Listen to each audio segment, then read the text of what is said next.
মানিকগঞ্জের সাটুরিয়া উপজেলার Dighalia UP chairman Mohammad Shafiul Alam জুয়েলের বিরুদ্ধে অনাস্থা জানিয়েছেন 11 ইউপি সদস্য। উন্নয়ন প্রকল্পের অর্থ লুট, ক্ষমতার অপব্যবহার ও ঘুষ দুর্নীতি সহ নানা অনিয়মের অভিযোগে তার বিরুদ্ধে অনাস্থা জানান তারা। এ বিষয়ে 11 জন মেম্বারের স্বাক্ষরিত একটি লিখিত অনাস্থা প্রস্তাব সাটুরিয়া উপজেলা নির্বাহী কর্মকর্তা বরাবর দেওয়া হয়েছে।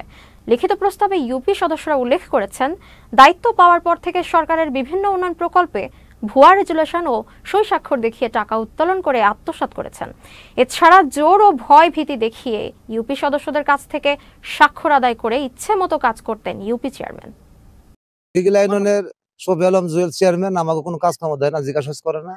আর আমারও ওয়ার্ডটা হলো 7 নং ওয়ার্ড। আমি জনগণের কাজ করতে পারি না, এইগুলাই ওই রাস্তাঘাটে মানুষ বকাবকি করে, এই জন্য আমার ভালো লাগে না। বিভিন্নভাবে আমাদের সাথে বিভিন্ন প্রকল্প নিয়েও দুর্নীতি করে এবং জোরপূর্বক আমাদের কাছ থেকে ভয়ভীতি দেখে স্বাক্ষর নেয় এবং তার জন্য আমরা 11 জন মেম্বার ইউনো বরাবর আমরা অনাস্থা আবেদন করছি। এটা অন্যায় ভাবে জোর জুলুম অত্যাচার কইরা এই 45% জায়গা জোরপূর্বক আমাদের এরা ভুবন করছে।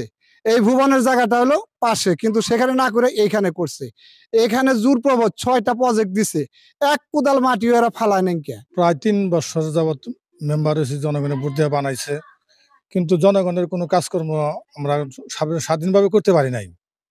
চেয়ারম্যান একক সিদ্ধান্তে সে কাজ করছে, দলীয় প্রভাব খাটিয়ে। জনগণের যে আশা করে আমাকে ভোট দিচ্ছে, একটা জিনিস ওয়াদা দিচ্ছে, একটা কার্ড দেবো, এটাই দেবো, কিন্তু সে তার নেতৃবৃন্দ দিয়ে সে কার্ড ব্যবহার করছে। রাস্তার দরকার নাই, সেইখানে রাস্তা দেওয়া হয়েছে, কারণ উনি ওনার মন গড়া কাজ করছে, যাতে করে উনি ওনার টাকা হাতে নিতে পারে।